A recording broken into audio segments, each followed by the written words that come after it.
العالمين والصلاة والسلام على سيد الأنبياء والمرسلين أما بعد فأعوذ بالله من الشيطان الرجيم بسم الله الرحمن الرحيم الصلاة والسلام عليك يا سيدي يا رسول الله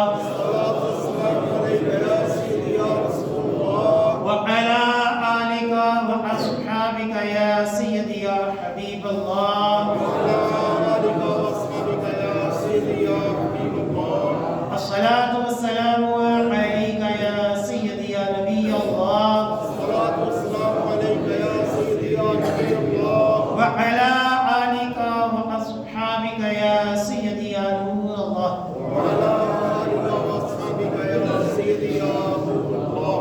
نويت سنة الاعتكاف الحمدللہ عز وجل ہم نماز جمعہ کے لیے حاضر ہوئے. دعا ہے کہ رب تعالی ہماری اس ادنا سی حاضری کو اپنی بلند بارگاہ میں قبول و منظور فرمائے اور جو کچھ اس جمعے میں بیان ہوگا اسے سننے کی، سمجھنے کی، اس کے اوپر عمل پیرا ہونے کی اور مجھے صحیح طرح بیان کرنے کی توفیق عطا فرمائے. الحمدللہ پرسوں شب برات ہے، اسی مناسبت سے آج جس موضوع کے اوپر میں بیان کروں گا وہ موضوع ہے شب برات اور نظریات. کچھ شب برات کی اہمیت بیان کی جائے گی اور اس حوالے سے جو اختلافات یا نظریات لوگوں میں پائے جاتے ہیں اس کی شرعی نصیحت انشاءاللہ عز و جل بیان کی جائے گی. یہ یاد رکھیں کہ شب برات میں عبادت کرنا، ذکر اذکار کرنا اور صبح روزہ رکھنا یہ عبادت اور اس کے بہت فضائل ہیں. صحیح ابن حبان کی حدیث پاک ہے، جلد نمبر 1 ہے اور صفحہ نمبر 481، جلد نمبر 12 صفحہ نمبر 481. حضرت معاذ بن جبل رضی اللہ تعالی عنہ سے مروی ہے، رسول اللہ صلی اللہ علیہ وآلہ وسلم نے ارشاد فرمایا یطلع اللہ الی خلقہ فی لیلۃ النصف من شعبان فیغفر لجمیع خلقہ الا لمشرک او مشاہد. کہ جب 15 شعبان آتی ہے، 15 شعبان کی رات آتی ہے تو اللہ تعالی اپنی مخلوق پر نظر رحمت فرماتا ہے،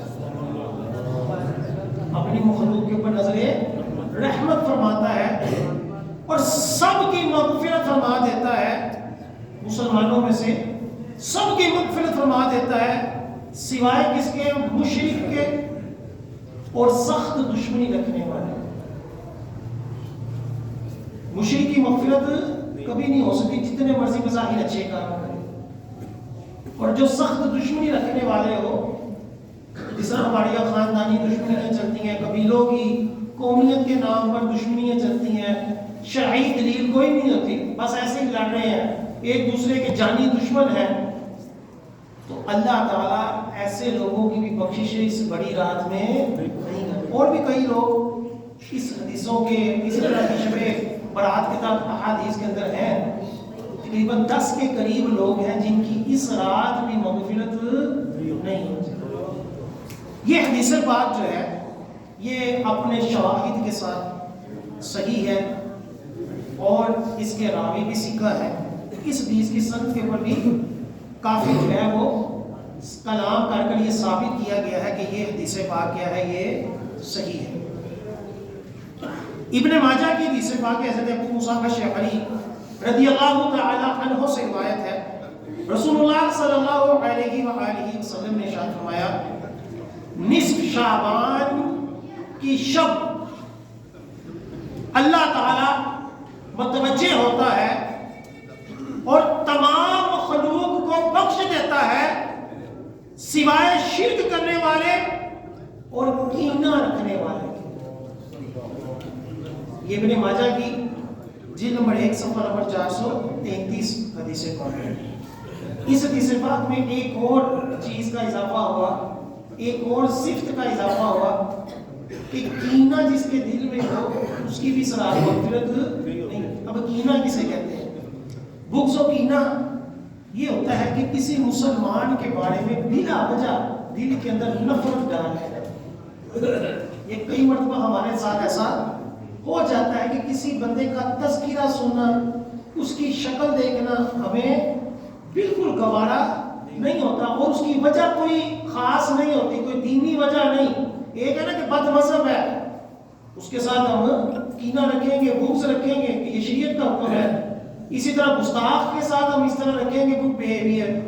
لیکن ایک ہے کہ کسی بندے نے کچھ بھی نہیں کہا, کوئی بات چیت بھی نہیں ہوئی, یا اس نے ہمیں کوئی مسئلہ بیان کر دیا, ہماری اصلاح کر دی, تو ہم اس کے خلاف ہو جائیں. ایسا ہوتا ہے, کئی مرتبہ ہوتا ہے.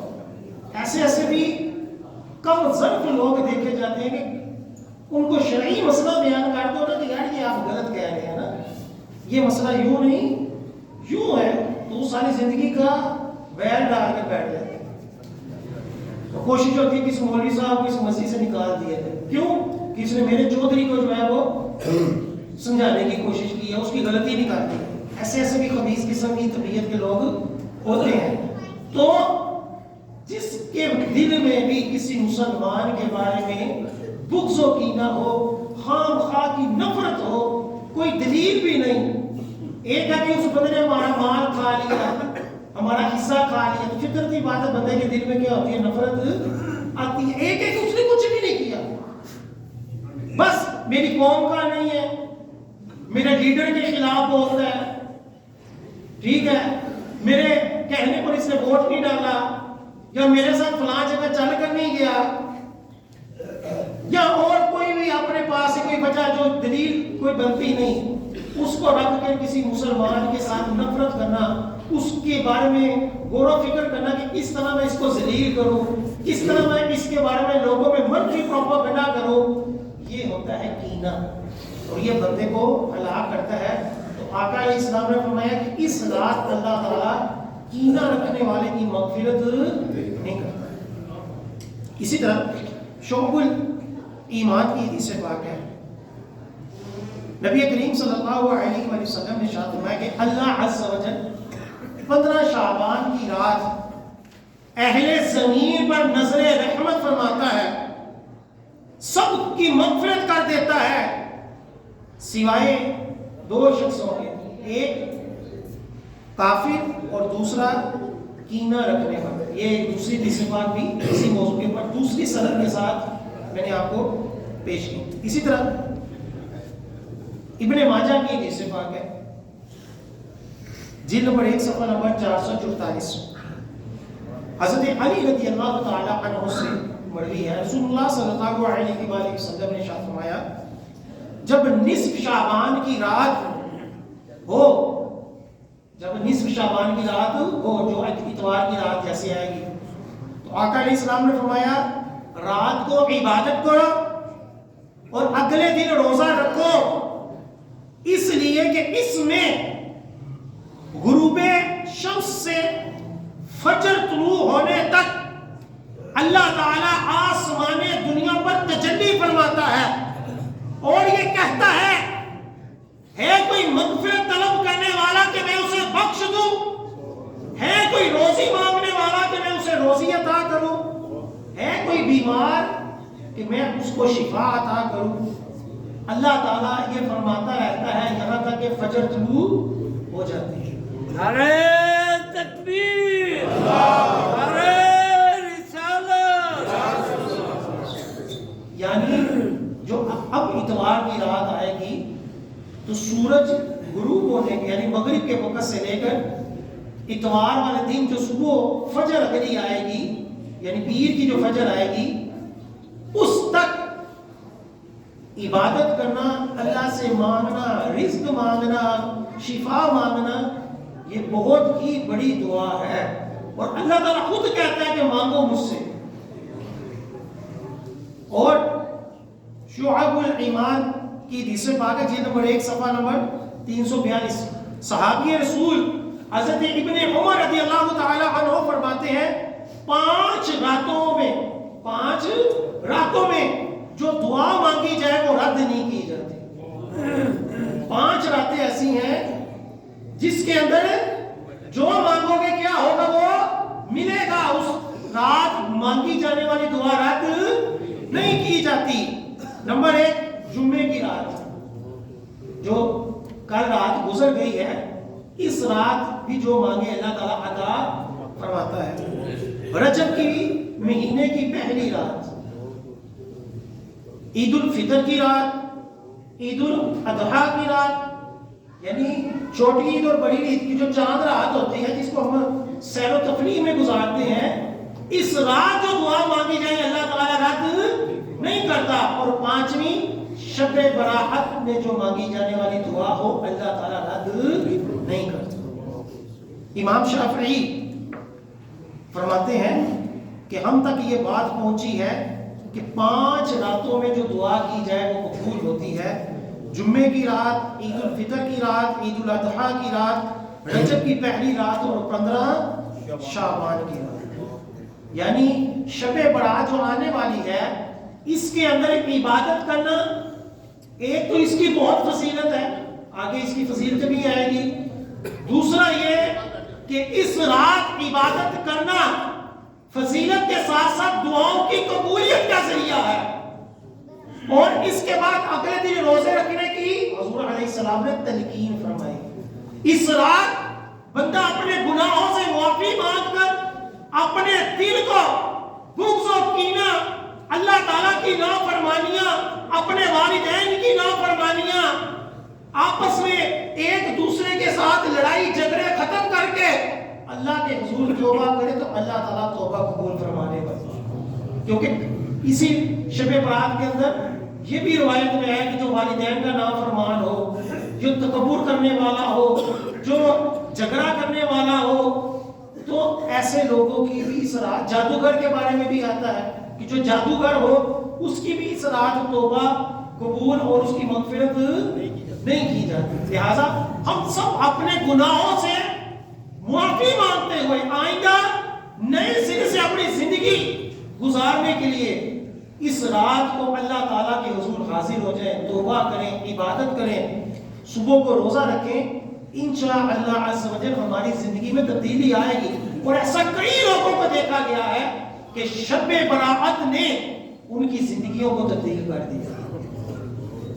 اس لیے ہمارے جو بڑے ہوتے تھے وہ اس رات کا بہت اہتمام کیا کرتے تھے، اپنے مرحومین کے لیے صدقہ خیرات کیا کرتے تھے، ان کے لیے روٹیاں مسجدوں میں بھیجتے تھے، غریبوں میں روٹیاں دیتے تھے۔ اب کیا ہوا ہے؟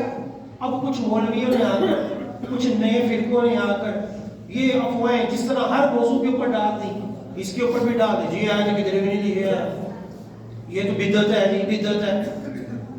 حالانکہ میں نے آپ کو 4-5 حدیثیں پڑھ کر سنائی ہیں، اس کے علاوہ بھی اور بھی کئی احادیث ہیں جو صحیح ستہ سے بھی ہیں، صحیح ستہ کے علاوہ بھی ہیں، ان کی سندوں کے اوپر بھی، جیسا میں نے کہا کہ صحت کے اوپر کلام ہے، علماء کرام نے ان کی صحتیں بیان کی ہیں، تو اس کے باوجود کیا جی نہیں ہے، ضعیف حدیث ہے، ضعیف حدیث ہے۔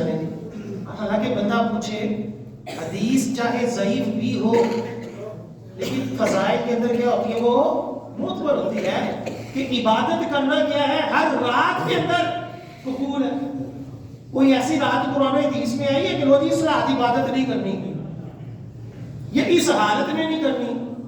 قرآن تو کہتا ہے کہ اٹھتے بیٹھتے اللہ کا ذکر کرو، ہر حال میں کیا کرو، اللہ کا ذکر کرو۔ قرآن پاک میں فرمایا فاذکروا اللہ قیاما وقعودا وعلی جنوبکم، اللہ کی یاد کرو کھڑے اور بیٹھے اور کروٹ پر لیٹے ہوئے، ہر حال میں کیا کرو، اللہ کی یاد کرو۔ تو جب ہر رات ہر دن اللہ کا ذکر کیا جا سکتا ہے تو چاہے شب معراج ہو چاہے شب برات ہو، عبادت کرنا کیوں بدعت ہو گیا؟ ضعیف حدیث بھی چاہے ہو تبھی اور زیادہ اس کی تاکید ہو جاتی ہے، لیکن لوگوں کو بیوقوف بنایا جاتا ہے کہ نہیں جی نہیں یہ بدعت ہوگی۔ بدعت تو وہ ہوتی ہے کہ کوئی ایسی چیز جو شرعاً عبادت نہ ہو، بندہ اس کو عبادت سمجھے۔ اللہ کا ذکر کرنا، تلاوت کرنا، روزہ رکھنا، یہ سب تو پہلے ہی اللہ کا ذکر ہے، اس کے اندر کبھی بدعت نہیں ہو سکتی۔ بدعت یہ ہوتی ہے کہ کوئی بندہ اس چیز کو ثواب سمجھ لے جس کو شریعت نے ثواب نہیں کہا۔ مثال ہے، ایک بندہ کہیں 4 سالوں میں بیٹھنا ثواب ہے، تو ہم کیا کہیں گے کہ یہ بدعت ہے۔ کیوں؟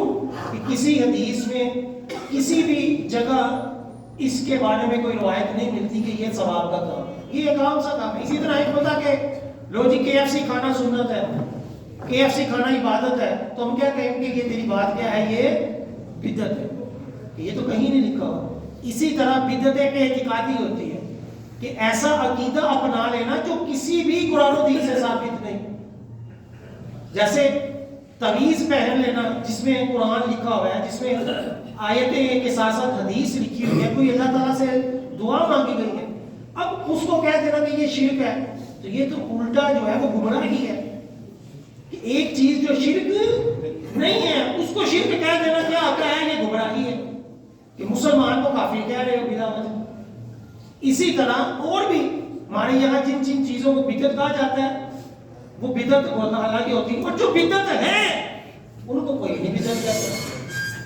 میوزک والی نعتیں سننا بدعت ہے، ٹھیک ہے، قوالیاں سننا ثواب سمجھ کر یہ بدعت ہے، ٹھیک ہے، ننگے سر نماز پڑھنا یہ بدعت ہے، کیونکہ حضور علیہ السلام ہمیشہ سر ڈھانپ کر نماز پڑھتے تھے، اور حدیثوں میں فرمایا گیا کہ امامہ کا ثواب جو ہے وہ 70 گنا زیادہ ہے، کہ جو نماز امامہ پہن کر ادا کی جائے اس کا ثواب کیا ہے، 70 گنا ہے، 70 رکعتوں جتنا ثواب اس کو ملے گا۔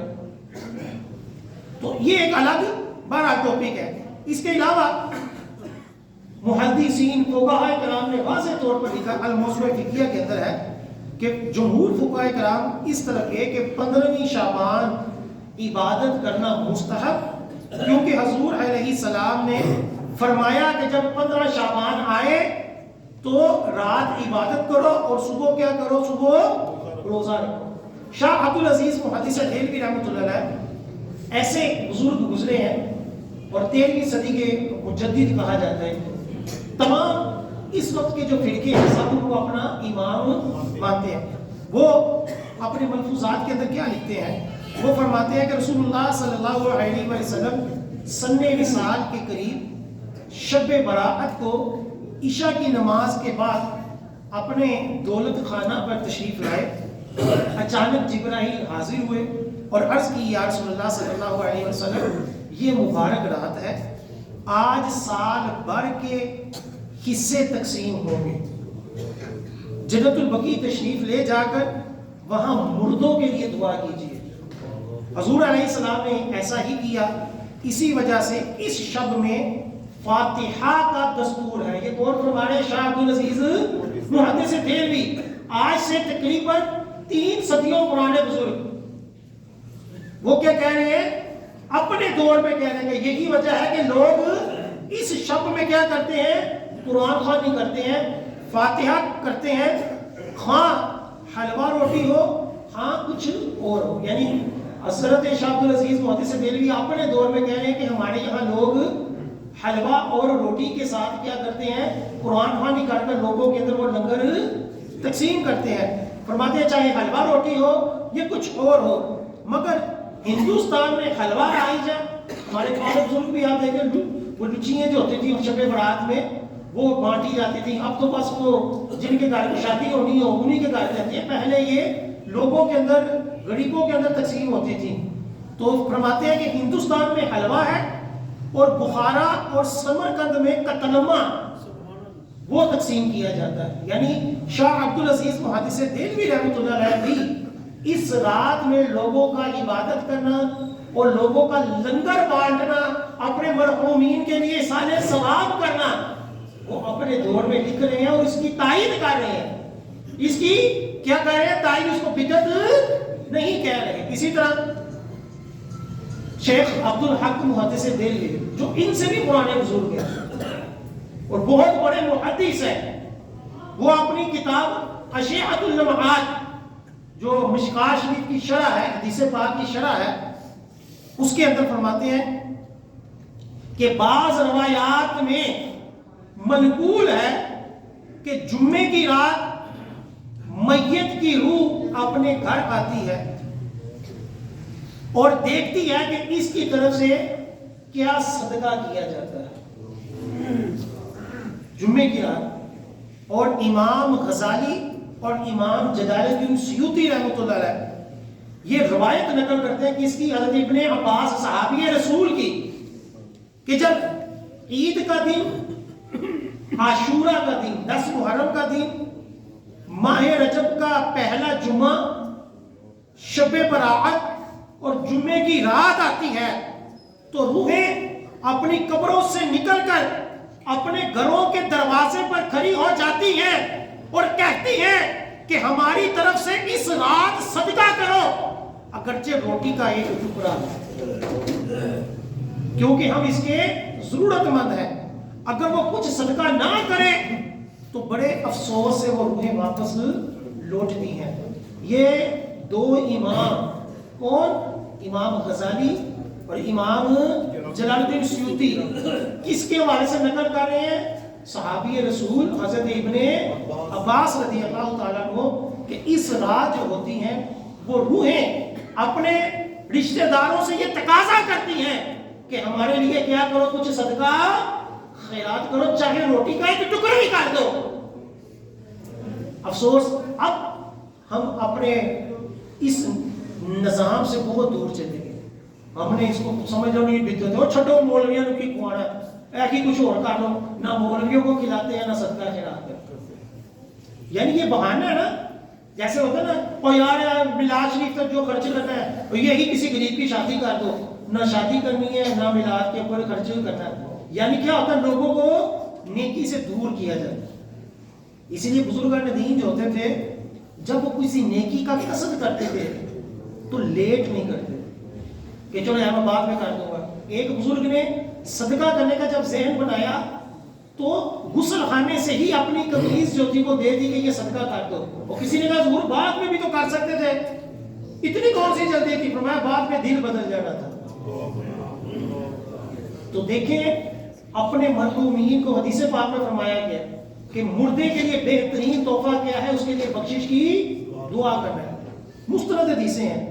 پھر فرمایا آقا علیہ السلام نے کہ مردہ ڈوبتے ہوئے کی مانند ہے، کہ جس طرح ڈوبتا ہوا کسی بچانے والے کا منتظر ہوتا ہے، اسی طرح جو مردہ ہوتا ہے وہ بھی منتظر ہوتا ہے کہ اس کے لیے کوئی دعا کرے، اس کے لیے کوئی اصالے ثواب کرے، اس کے اوپر وہ خوش ہوتا ہے۔ اور شب برات میں ہمارے بزرگ جو ہوتے تھے، بڑے ہوتے تھے، وہ اپنے مرحومین کے لیے کھانا غریبوں میں بانٹتے تھے اور کچھ خدمت کرتے تھے۔ اور اس مرتبہ امیر اہل سنت نے دعا کی ہے۔ ہم مسلمانوں کو چاہیے کہ امیر اہل سنت کی دعا اتنا ولی کامل نے بھی کی کہ اللہ تعالیٰ اسے مرنے سے پہلے آقا علیہ السلام کا دیدار کروائے۔ اتنی بڑی دعا امیر اہل سنت نے عطا فرمائی، لہٰذا ہمیں بھی چاہیے جتنی توفیق ہو۔ امیر اہل سنت نے 1500 روپیہ کیا کہ 1500 روپیہ ہم سب کسی بھی مستحق کو، اگر ہو سکے تو دعوت اسلامی کو اپنے مرحومین کے سال ثواب کے لیے کیا کریں، جمع کروائیں۔ اگر اتنی توفیق نہیں تو جتنی توفیق ہے کچھ نہ کچھ یہ نیت کر لیں، اپنے بچوں کو بھی سکھائیں کہ بیٹا مبارک راتوں میں ہم اپنے بڑوں کے لیے صدقہ خیرات کرتے ہیں، تم بھی میرے بعد یہ کرنا۔ انشاءاللہ عز و جل جب قبر میں جائیں گے تو اس صدقے کی ہم اہمیت تب جانیں گے۔ لہٰذا نعرہ تکبیر، نعرہ رسالت۔ اور یہ بھی یاد رکھیں کہ بعض لوگ تو یار سمجھ نہیں آتا بوا کا آئے کہ نہیں آن لاتے ہیں، ایک ہی کرنا آتی ہیں، حالانکہ اس کے اوپر بھی احادیث ہے۔ امام جلال الدین سیوطی رحمۃ اللہ علیہ بہت بڑے محدث ہیں، وہ فرماتے ہیں کہ تمام اہل ملت مسلمین اور ان کے سوا کا یہی مذہب ہے کہ روحیں موت کے بعد باقی رہتی ہیں، روحیں فنا نہیں ہوتی۔ اور فرماتے ہیں کہ روحیں بعد موت تصوفات بھی کرتی ہیں کہ قبر کے اندر میت جو ہے اس کے ساتھ روح کا ایک تعلق ہے جس کی وجہ سے وہ جنت کے مزے لیتی ہے یا دوزخ کی سزا برداشت کرتی ہے. کیوں؟ کیونکہ اگر میت کا روح کے ساتھ تعلق ہی نہ ہو تو پھر یہ قبر کا فائدہ کیا ہوا. اس کو قبر میں رکھا ہوا ہے، چاہے امیر بھی ہے، غریب بھی ہے، نیک بھی ہے، بد بھی ہے، سب کا ایک جیسے ہی قبر میں حال ہوتا ہے. ایسا نہیں ہوتا. احادیث موجود ہے، مردے سے سوال و جواب ہوتا ہے. ٹھیک ہے، تو جو مردے سے سوال و جواب ہوتا ہے تو کیا اس کے اندر روح نہیں ہوتی؟ روح کا اس کے ساتھ ایک لنک قائم کیا جاتا ہے. ٹھیک ہے، وہ مردہ بظاہر ہمارے اعتبار سے، دنیا کے اعتبار سے مردہ ہے، لیکن حقیقت میں وہ غسل دینے والے کو بھی جان رہا ہے، وہ اپنی قبر کے اندر سوال و جواب بھی دیتا ہے، استطاعت رکھتا ہے، وہ جنت کے مزے بھی لیتا ہے، اور اگر اللہ نہ کرے عذاب ہو تو اس عذاب کو بھی برداشت کرتا ہے، چاہے مسلم ہے چاہے غیر مسلم ہے. سب کا یہی ہے کہ اس کی روح جو ہوتی ہے اس کے قبر کے ساتھ اس کا ایک تعلق ہوتا ہے. امام جلال الدین سیوطی فرماتے ہیں اس کے اوپر تو کسی کا اختلاف نہیں کہ روح کبھی فنا نہیں ہوتی. اسی طرح قاضی ثناء اللہ پانی پتی رحمۃ اللہ علیہ بہت بڑے بزرگ ہیں، وہ لکھتے ہیں کہ اولیاء کرام فرماتے ہیں کہ ہماری روح ہمارا جسم ہے، یعنی ان کی روحیں جسموں کا کام سارے انجام دیتی ہیں، اور روحوں کے رنگ میں جلوہ نما ہوتے ہیں، یعنی ان کی روح جو ہوتی ہے وہ ظاہر بھی ہو جاتی ہے، حالانکہ عام بندے کی روح نظر نہیں آتی. لیکن قاضی ثناء اللہ پانی پتی رحمۃ اللہ علیہ فرماتے ہیں کہ اولیاء کرام کیا کرتے ہیں، ان کی روح اتنی پاورفل ہوتی ہے کہ وہ مثالی جسم کے ساتھ نظر بھی آ جاتی ہے. اس لیے کئی جاگتی آنکھوں سے بھی انبیاء علیہ السلام کا دیدار کر لیتے ہیں، اولیاء کرام کو دیکھ لیتے ہیں. تو کہتے ہیں کہ کیا ہے یہ، ان کی روحیں جو ہوتی ہیں وہ جسم اختیار کر لیتی ہیں. اولیاء بتاتے ہیں کہ رسول اللہ صلی اللہ علیہ وسلم کا سایہ نہ تھا. ان اولیاء کرام کی روحیں زمین، آسمان، جنت میں جہاں جانا چاہتی ہیں وہ جا سکتی ہیں. ان کی جسم کو قبر کی مٹی نہیں کھاتی اور ان کے کفن بھی سلامت رہتے ہیں. یہ قاضی ثناء اللہ پانی پتی رحمۃ اللہ علیہ فرما رہے ہیں. پھر اپنے سے بڑے بزرگ ابن دنیا امام مالک سے، جو چوتھے امام ہیں امام مالک، ان سے روایت کرتے ہیں کہ مومنوں کی روحیں جہاں چاہتی ہیں سیر کرتی ہیں. ٹھیک ہے، یہاں تک کہ قبروں میں نماز بھی پڑھتی ہیں، ذکر اذکار بھی کرتی ہیں اور قرآن بھی پڑھتی ہیں. اسی طرح صحابی تابعی بزرگ سعید بن مسیب فرماتے ہیں کہ حضرت سلمان اور حضرت عبداللہ بن سلام دونوں باہم ملے، دونوں صحابی آپس میں ملے.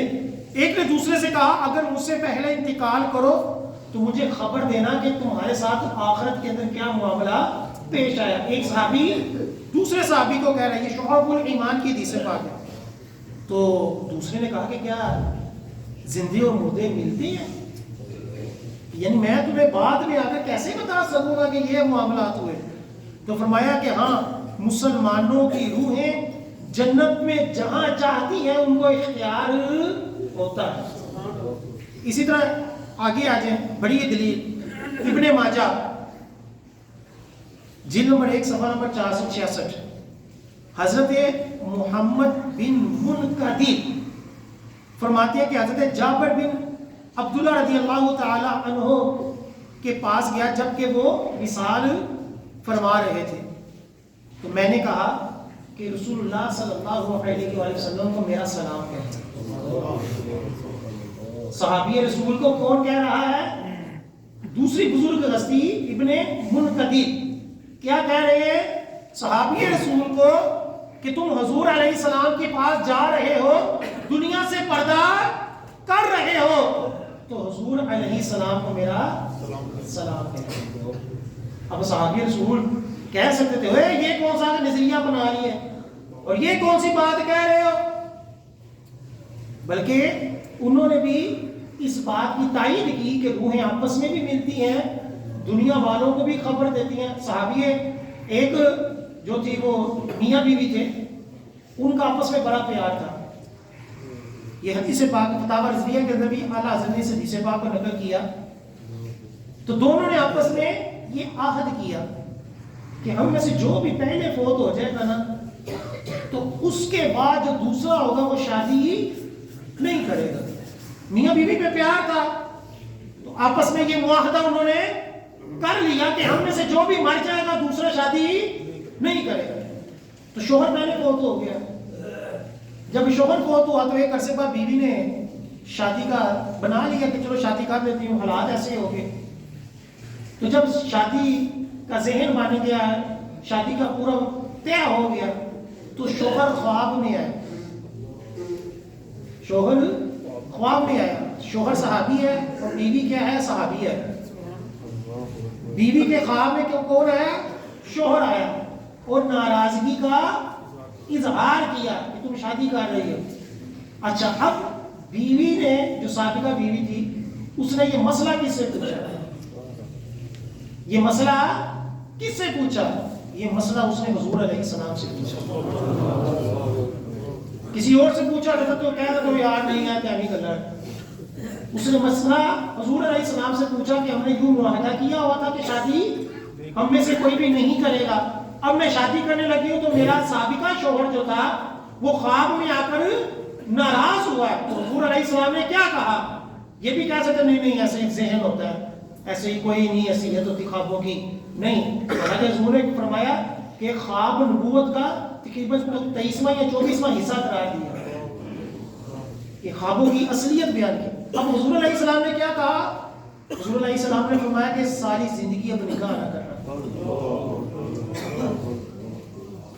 اس نے آخرت کے اندر رہ کر اس کو دنیا کا بھی پتہ ہے اور یہ بھی پتہ کہ میری بیوی کیا کر رہی ہے, دوسری شادی کر رہی ہے. اور ابن امام جلال الدین سیوطی رحمۃ اللہ علیہ نے, ابن قیم نے اپنی کتاب کے اندر لکھا ہوا ہے کہ جو مردے ہوتے ہیں ان کو دنیا کے معاملات کا پتہ ہوتا ہے نا, اور یہ آپس میں اس معاملے میں ایک دوسرے سے باتیں بھی کرتے ہیں.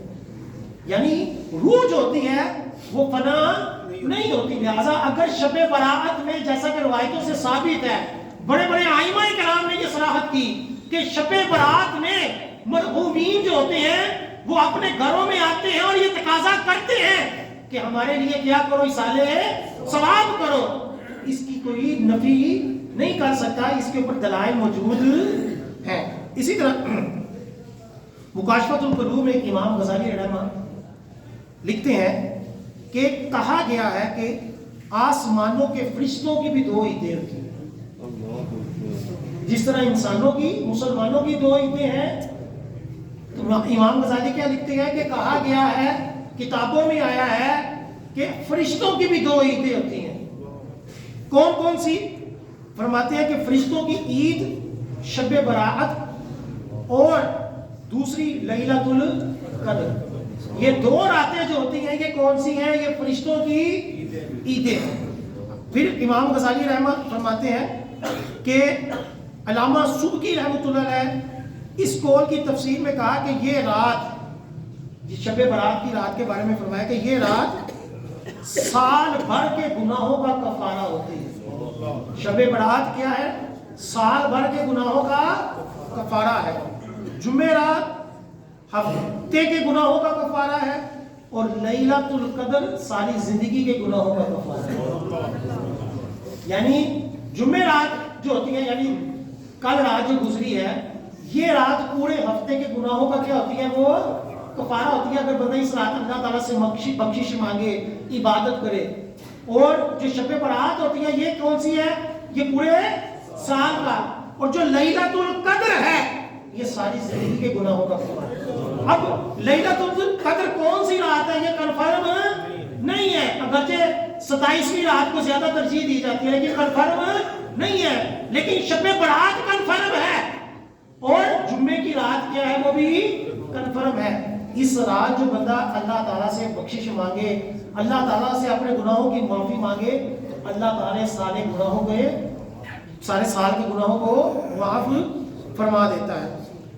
مزید فرماتے ہیں یعنی ان راتوں میں اللہ تعالیٰ کی عبادت کرنا اور یاد الہی میں ساری رات جاگ کر گزار دینا گناہوں کے کفارے کا سبب ہوتا ہے. اس لیے اس رات کو کفارے کی رات بھی کہا جاتا ہے. پھر مزید فرماتے ہیں کہ اس حوالے سے مرفوعاً یہ حدیث پاک موجود ہے کہ جس نے 2 راتیں جاگ کر عبادت کی تو اللہ تعالیٰ جو ہے اس کے دل کو زندہ رکھے گا اس وقت جب سب دل کیا ہوں گے، مارے جائیں گے.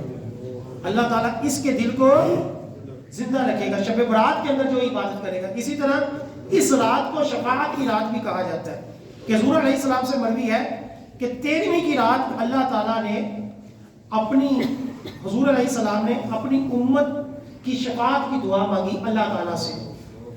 13ویں شعبان کی رات اللہ تعالیٰ نے 1/3 امت جو تھی وہ بخش دی. پھر آپ نے 14ویں کی رات پھر شفاعت کی دعا مانگی تو اللہ تعالیٰ نے 2/3 امت جو تھی حضور علیہ السلام کی وہ بخش دی. پھر آپ نے 15ویں کی رات اپنی امت کی شفاعت کی درخواست کی تو اللہ تعالیٰ نے تمام امت کی شفاعت کو قبول فرما لیا. نعرہ تکبیر، نعرہ رسالت. لہذا جو فرماتے ہیں جو اس رات دور رہا تو وہ تو شفاعت سے محروم رہا. اس رات کو بخشش کی رات بھی کہتے ہیں. یہ امام غزالی کا سارا کلام چل رہا ہے کہ امام احمد حدیث پاک روایت کرتے ہیں کہ رسول اللہ صلی اللہ علیہ وآلہ وسلم نے فرمایا اللہ تعالیٰ 15 شعبان کی رات کو اپنے بندوں پر نظر رحمت فرماتا ہے اور 2 شخصوں کے علاوہ، مشرک اور کینے رکھنے والے کے علاوہ، اللہ تعالیٰ سب مسلمانوں کی مغفرت فرما دیتا ہے. اسے آزادی کی رات بھی امام غزالی کہتے ہیں کہا جاتا ہے کہ حدیث پاک میں فرمایا گیا کہ حضور علیہ السلام نے حضرت عائشہ کے گھر حضرت انس رضی اللہ تعالیٰ عنہ کسی کام کے لیے بھیجا.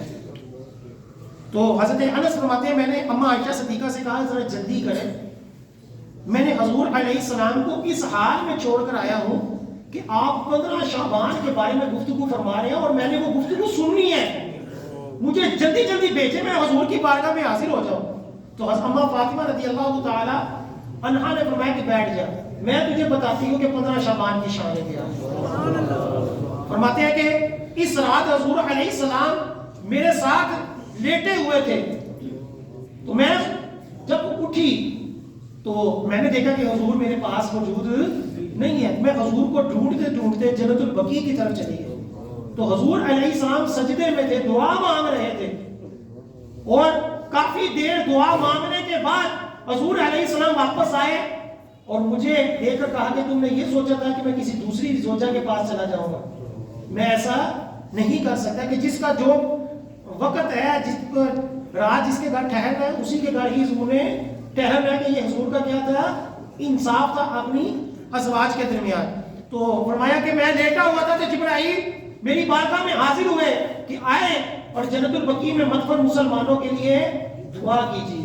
تو حضور علیہ السلام نے فرمایا کہ اس رات اللہ تعالیٰ اپنے بندوں کو بنو کلب کی بکریوں کے بال برابر بخش دیتا ہے. یعنی لاکھوں لاکھ لوگ جو ہوتے ہیں اس رات، کیونکہ ایک بکری کے اندر لاکھوں بال ہے، تو بنو کلب جو تھا اس کی بکریاں عرب کے اندر مشہور تھی کہ سب سے زیادہ بکریاں اس کے اندر. تو حضور علیہ السلام نے فرمایا ان بکریوں کے بالوں کے مقدار برابر اللہ تعالیٰ لوگوں کو جہنم سے آزاد فرما دیتا ہے. تو اس رات اخبار مکہ کے اندر روایت ہے، بزرگ ہیں حضرت ابو عبداللہ المکی 272 ہجری کے بزرگ ہیں. یہ حدیث پاک روایت کرتے ہیں کہ رسول اللہ صلی اللہ علیہ وآلہ وسلم کے صحابی جو تھے وہ کہتے ہیں کہ 30 صحابہ کرام سے میں نے سنا، انہوں نے بتایا کہ جس نے 15 شعبان کی رات، اور ایک روایت کہتا ہے کہ جس نے 15 رمضان کی رات 100 رکعتیں پڑھی اور ان میں 1000 مرتبہ سورہ اخلاص قل هو اللہ پڑھی، یعنی ہر 2 رکعت میں 10 مرتبہ سورہ اخلاص پڑھی، تو وہ مرے گا نہیں یہاں تک کہ اللہ عز و جل اسے 100 فرشتے عطا فرمائے گا. جن میں سے 30 فرشتے اس سے جنت کی بشارت دیں گے، 30 فرشتے اللہ تعالیٰ کے عذاب سے امان دیں گے، اور 30 فرشتے اس کے گناہوں سے اس کی حفاظت کریں گے، اور باقی 10 فرشتے اس کو اس کے دشمنوں سے بچائیں گے۔ یعنی 100 فرشتے کس طرح اس کی دنیا اور آخرت جو ہوتی ہے وہ بہتر بنا دیں گے، دنیا بھی سنور جائے گی اور آخرت بھی سنور جائے گی۔ آج کل سردیاں ہیں، 100 رکھتے تو بندہ پا نہیں سکتا ہے، کسی ناممکن، اگرچہ مشکل ہے، ہم جیسے لوگوں کے لیے تو بہت مشکل ہے، لیکن جو پڑھنے والے ہوتے تھے یا ہوتے ہیں آج بھی، ان کے لیے بڑی کوئی بات نہیں ہے۔ المختصر یہ ہے کہ 15 شعبان کی جو رات ہے جو اس اتوار کو آ رہی ہے، ہم سب اپنے اپنے طور پر جس طرح بھی ہو سکے اس کو اللہ تعالیٰ کی بندگی میں اور اپنے گناہوں کی معافی مانگتے ہوئے، اپنے رزق میں کشادگی مانگتے ہوئے، اپنے ملک کی بہتری کے لیے اور اپنے آپ کو گناہوں سے پاک کر کر آئندہ نئی زندگی گزارنے کے ارادے سے عبادت کریں، اور صبح کو کیا کریں؟ روزہ رکھیں۔ اللہ تعالیٰ ہم سب کی کامل مغفرت فرمائے، آمین ثم آمین۔ ابھی اذان ہوگی، اس کے بعد آپ سنتیں پڑھ لیجیے۔